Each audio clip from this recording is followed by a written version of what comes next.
ඔන්න යාළුවෝ අදත් මම ඔයාලට වීඩියෝ එකක් අරන් ආවා අපි වැඩ කරන වාහනේ කොහොමද තියෙන්නේ කියලා.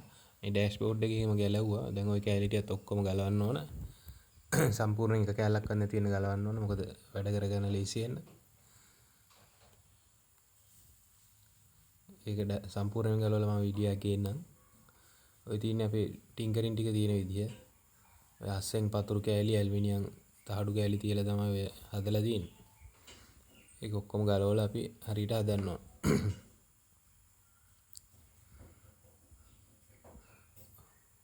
ඔය උඩ බොක්ස් එක අපිට ගලවලා අයින් කරගන්න වෙනවා. ඒකට ඔය දාරෙන් දාලා තියෙන ගම්මුට්ටු ඉවත් කරලා ටැග් ටික මතු කරගෙන ඒ ටික විදලා ගලවන්න ඕන.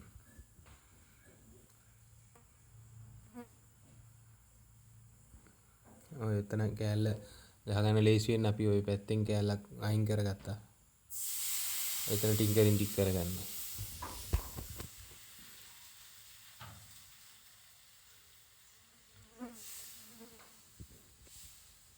ඔන්න ඔය විදිහට තමයි අර බොක්ස් එක ගැලවුවාම තියෙන්නේ. ඒක ගැලවගත්තේ නැත්නම් ඔය ඇතුලේ ටික හදන්න බෑ. ඔය තියෙන්නේ ඇලුමිනියම් කෑල්ලක් තියලා හදපු එක.